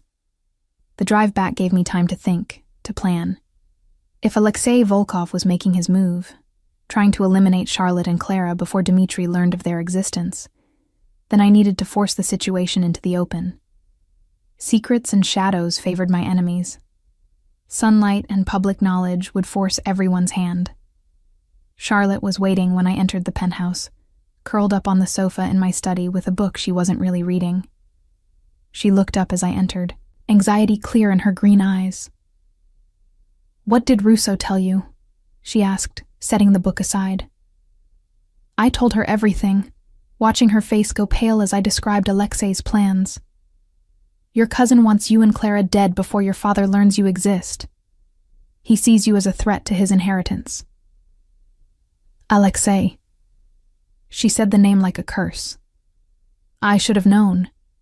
He always resented me growing up, hated that I was Dmitri's daughter when he was only a nephew. But I didn't think he'd go this far. "He's hired someone inside my organization to feed him information," I continued, watching her reaction carefully. "Someone close enough to know our movements and plans." Her eyes widened. "You think I'm involved? That I'm somehow working with him?" "No," I said firmly, moving to sit beside her. "If I thought that, we wouldn't be having this conversation. But I need you to think carefully. Is there anyone from your old life who might have followed you here? Anyone who might have infiltrated my organization to get close to you?" She was quiet for a long moment, her mind clearly racing through possibilities. "There was someone," she said finally. "Years ago, before I met you. One of my father's soldiers, younger than the others. He was kind to me when no one else was, taught me things about surviving in that world. His name was Dmitri too, like my father. We called him Dima to avoid confusion. What happened to him? I thought he died in the accident I staged to fake my death. He was supposed to be in the car with me, but at the last minute I told him to stay behind. I couldn't let him die for my freedom. But what if he survived? What if he's been looking for me all these years?" The pieces were starting to fit together, but I needed more information. "Describe him. Physical characteristics, skills, any distinguishing features." As she described him, a cold dread settled in my stomach. Dark hair, athletic build, scar along his left forearm from a knife fight, spoke 3 languages fluently, expert in security systems and surveillance. The description matched someone I knew, someone who'd been with me for 5 years. Victor. Victor, who'd been my senior lieutenant, who'd never hesitated to follow my orders, who'd been present for every major decision I'd made in the past 5 years. Victor, whose background I'd never fully investigated because he'd been vouched for by Marcus, because he'd proven himself valuable in a dozen situations. "Did Dima have any tattoos?" I asked, dreading the answer. "Yes, a small Orthodox cross on his right shoulder blade. He said it was to remind him that even in our world, redemption was possible." I'd seen that tattoo in the gym we maintained for the men, though Victor always claimed it was from his childhood in Ukraine. Another lie. Another layer of deception. "Stay here," I told Charlotte, pulling out my phone. "Don't open the door for anyone except me or Marcus. I'll be back within the hour." "Carter, what are you going to do?" "I'm going to find out if my loyal lieutenant is actually your father's spy." I kissed her forehead quickly. "And then I'm going to deal with the situation appropriately." I called Marcus as I headed for the elevator, my voice tight with controlled fury. "I need Victor brought to the warehouse on Sullivan Street. Now. Don't tell him why. Don't give him time to prepare. Just get him there." "Boss, what's going on?" "I'll explain when I arrive. But Marcus, bring him in quietly. If he resists, put him down hard. I need him alive, but I don't need him comfortable." 20 minutes later, I stood in the cavernous warehouse where I conducted the business I preferred to keep away from my legitimate operations. Victor was secured to a chair in the center of the empty space, his hands zip-tied behind his back, confusion and the beginning of fear showing on his face. Marcus stood nearby with 2 other men, weapons drawn, clearly uncertain about what was happening. "Boss, Victor's been with us for 5 years. Whatever this is about." "His real name is Dmitry Volkov," I interrupted, watching Victor's face for confirmation. The flash of recognition, quickly suppressed, told me everything I needed to know. He was embedded in my organization to keep track of Charlotte, to report back to Alexei about our movements and plans. "That's insane," Victor protested, but his voice lacked conviction. "Boss, I've bled for you. I've killed for you. Why would you believe—" "Because Charlotte described you perfectly before I ever mentioned your name," I said coldly, pulling out my knife and examining the blade. "Because the tattoo on your shoulder matches the one she remembers from her father's compound. And because the look on your face right now tells me everything I need to know." I moved closer, letting him see the anger burning in my eyes. "You've been feeding information to Alexei Volkov. You helped him find Charlotte. You put my daughter at risk. The only question is whether you did it for money, for loyalty to the Volkov family, or for love of a girl you knew years ago." Victor stared at me for a long moment. Then his shoulders sagged in defeat. "Love," he admitted quietly. "I loved her, even though I knew she could never love me back. When she faked her death, I was devastated. But then I found evidence she might still be alive, and I spent years tracking her. You found her living with me. Yes. And I saw how happy she was, how you loved her. I convinced myself to let her go, to let her have the life she wanted. But then she disappeared, and I thought maybe she'd run from you the same way she ran from her father. I joined your organization thinking I could protect her from a distance." "And then Alexei contacted you," I prompted. Victor nodded. 6 months ago. He knew about my past, knew I'd been close to Charlotte. He said if I helped him confirm she was alive and locate her, he'd let me see her one last time before he killed her. I told him no at first, but he threatened to reveal my identity to you, to destroy everything I'd built here. So you betrayed us. I tried to protect her." His voice rose with desperation. "Every piece of information I gave Alexei, I made sure it wasn't enough to actually hurt Charlotte. I warned her through anonymous messages when I knew something was coming. I'm the reason she managed to survive as long as she did. And Russo? You gave him Charlotte's address. I thought if I gave them something, they'd back off for a while. I didn't know they'd move so fast, that they'd take her right away. By the time I realized what was happening, you were already launching the rescue." I looked at this man who'd worked beside me for 5 years, who'd saved my life on at least 2 occasions, who'd proven his loyalty in 100 different ways. All of it had been a lie, built on a foundation of misplaced love and manipulation by Alexei Volkov.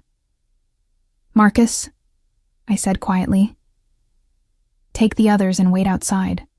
What happens next is between Victor and me." Marcus hesitated, Boss, if you're going to kill him, let me do it. You shouldn't have to. I said wait outside. My tone left no room for argument. Marcus nodded once and shepherded the other men toward the exit, leaving me alone with the traitor who'd endangered everything I held dear.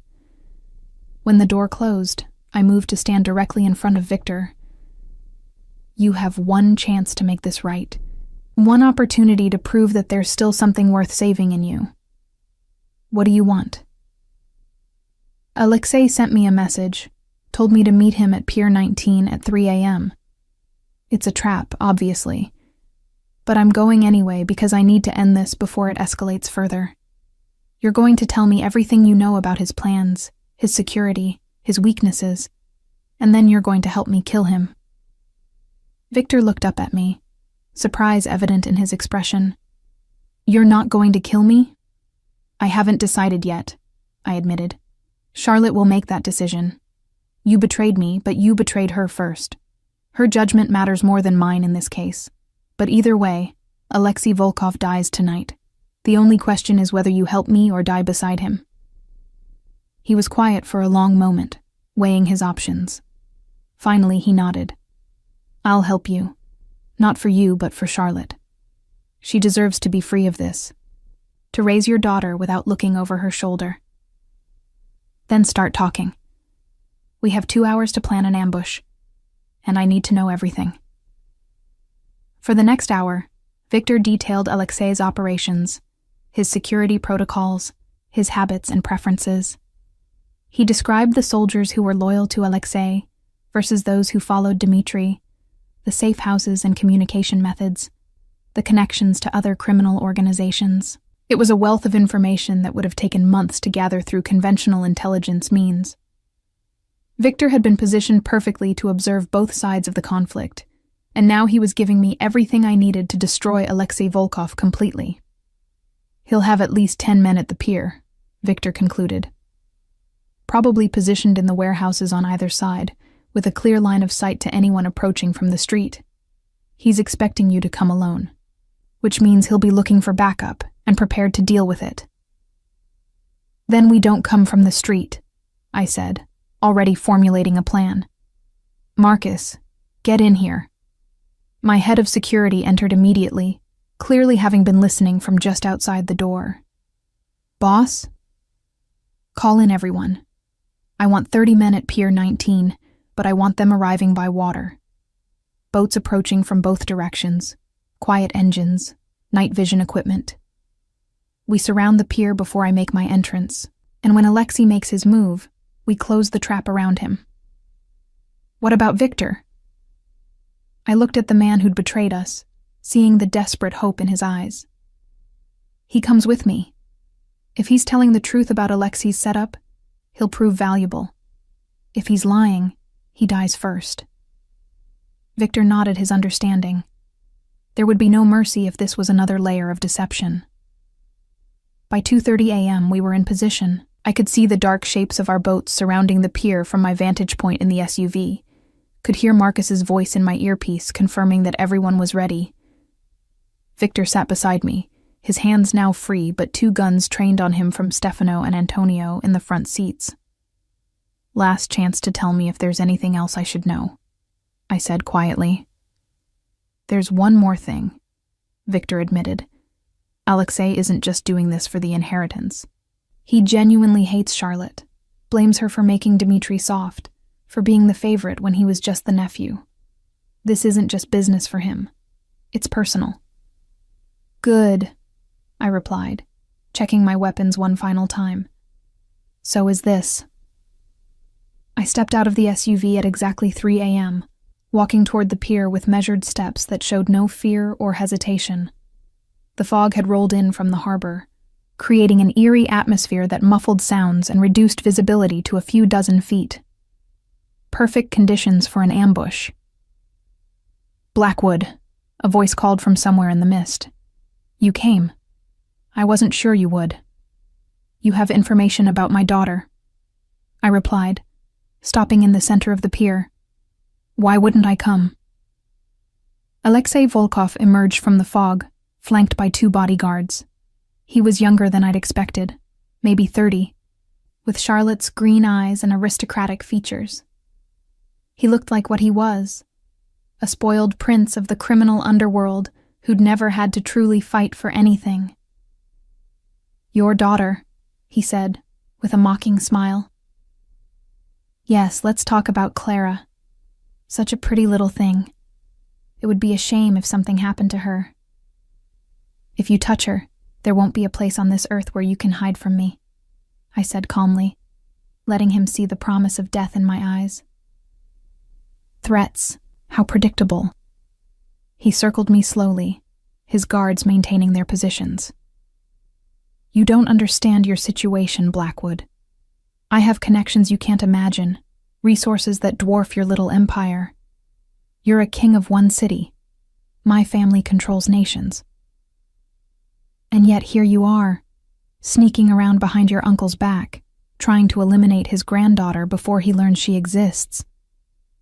That doesn't sound like the actions of someone confident in their position." His smile faltered. "Charlotte should have stayed dead. It was better for everyone. Better for her. Better for her daughter. Better for me. But she had to survive. Had to come crawling back into the world. And she had to involve you, of all people. She didn't involve me. She tried to stay away to protect me. But your hired thug changed that when he kidnapped her. Russo was supposed to kill them both quickly and quietly. Instead, he gave you time to mount a rescue and exposed everything. Sloppy work. He's paying for that mistake now." "Russo's under my protection," I informed him. "Whatever assassin you sent to the hospital found only bullets waiting." Alexei's expression darkened. "You interfere in things you don't understand. This is Volkov family business.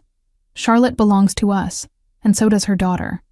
They'll come back to the family one way or another." "They belong to me," I corrected. "And I don't share." "Then I guess we have a problem." Alexei snapped his fingers, and suddenly I was surrounded by red laser sights, at least 8 of them painting my chest and head. "See? I came prepared for your arrogance. You're going to come quietly, and then we're going to have a conversation about how this situation resolves itself. Spoiler alert, it ends with Charlotte and Clara back in Russia, and you in the Hudson River." I smiled, and it must have been unsettling because Alexei took an involuntary step backward. "You made 2 mistakes tonight," I told him. "First, you assumed I came alone. Second, you positioned your men exactly where my informant told me you would." "Informant? What are you—" His question was cut off by the sound of gunfire erupting from the warehouses on either side of the pier. My men, positioned in the same locations Alexei's soldiers had occupied, opened fire with precision and overwhelming force. The laser sights disappeared as their owners were eliminated, the ambush becoming a slaughter in seconds. Alexei dove for cover behind a shipping container, his bodyguards returning fire even as my men closed in from all sides. I pulled my own weapons and advanced, no longer the target, but the predator. "Marcus, status," I said into my mic. 11 hostiles down, 2 surrendered. The pier is ours." Victor emerged from the fog, his own weapon drawn. "Let me, boss. For Charlotte. For what I did to her." I considered for a moment, then nodded. "Don't kill him yet. I want answers first." We found Alexei hiding behind the container, his expensive suit torn and bloodied from diving for cover. His bodyguards lay dead nearby, cut down by the crossfire.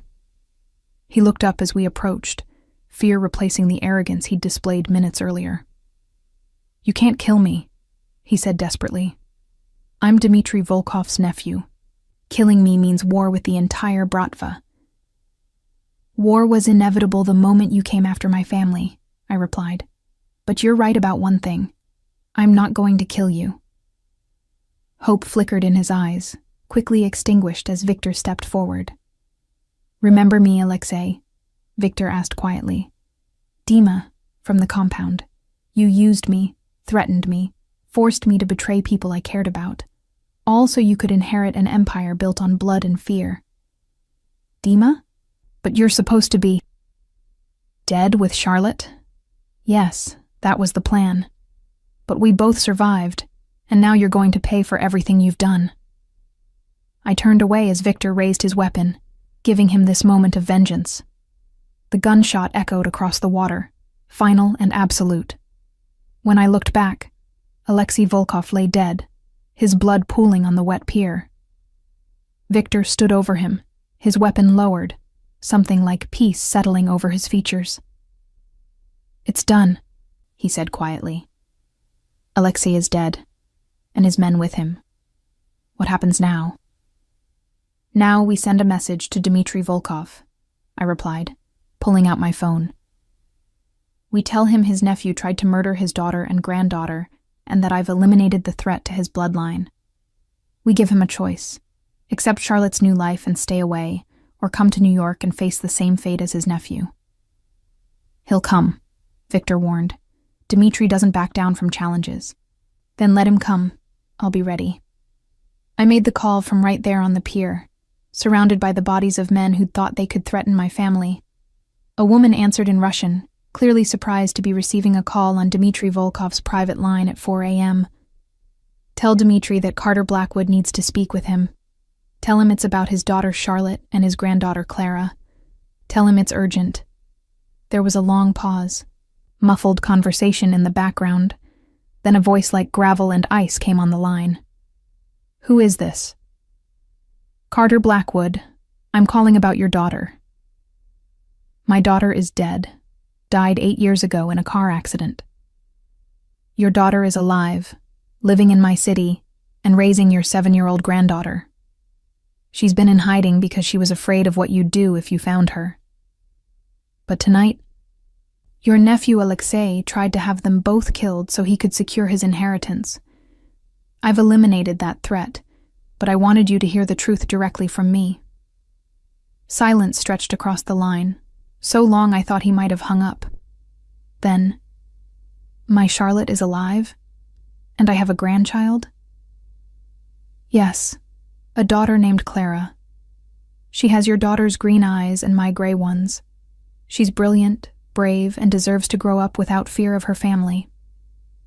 "Where is my nephew now?"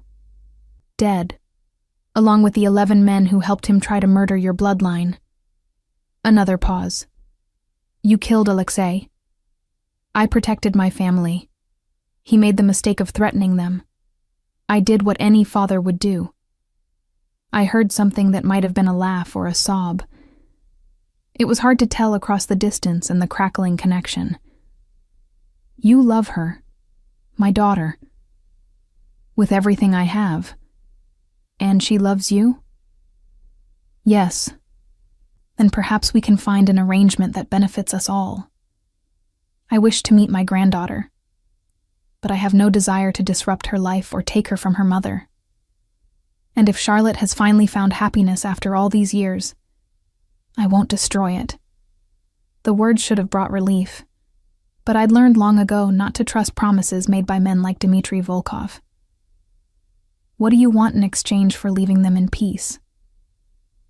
"A chance to know my grandchild. Nothing more. I'm getting old, Blackwood. My empire is strong, but what good is power if it dies with you? Maybe Clara can be the redemption my family needs. She's not yours to redeem. She's my daughter, and she'll be raised in my world, according to my values, not yours. Our worlds are not so different, I think." His voice carried a hint of amusement. "But we can discuss the details when I visit next week. I'll come alone, as a grandfather meeting his family, not as a viewer seeking vengeance. If you come with an army, you'll leave in a box." "Understood. Tell Charlotte I've missed her. Tell her I'm sorry for the life I forced her into. And tell Clara she has a grandfather who would very much like to meet her." The line went dead.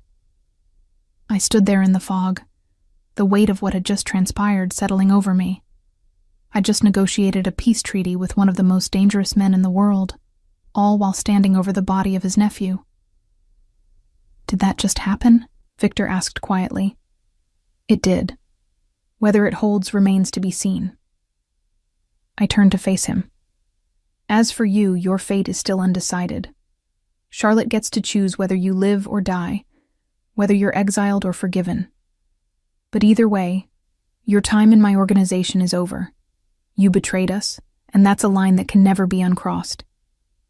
Victor nodded, accepting the judgment. I understand. For what it's worth, I really did try to protect her. Everything I did, even the betrayals, was meant to keep her alive until I could find a way out of Alexei's control. Tell that to Charlotte. She's the only one whose forgiveness matters now. But the sun was rising as we returned to the penthouse. Charlotte and Clara were asleep in the master bedroom, curled together like they'd spent the night reassuring each other that everything would be okay. I stood in the doorway watching them, still wearing clothes spattered with blood and gunpowder residue, and felt something in my chest finally unclench. It was done. Alexei was dead. Dmitri was making peace, and my family was safe. There would be complications ahead, negotiations with the Volkov patriarch, decisions about how much of their world to let into Clara's life, but those were problems for tomorrow. Charlotte stirred, her eyes opening and finding me in the doorway. She carefully extracted herself from Clara's embrace and padded over to where I stood. "Is it over?" she whispered, her hand coming up to rest over my heart. "The immediate threat is over. Your father wants to meet Clara. He says he'll make peace if we allow it." Her eyes widened. "You spoke to him?" I called him from Alexei's body and told him everything. He seemed genuinely moved by the idea of having a granddaughter. Whether we can trust that remains to be seen. She leaned against me, exhaustion and relief making her sag. I never thought I'd hear my father express anything resembling human emotion. Maybe there's hope for peace after all. "Maybe," I agreed, kissing the top of her head.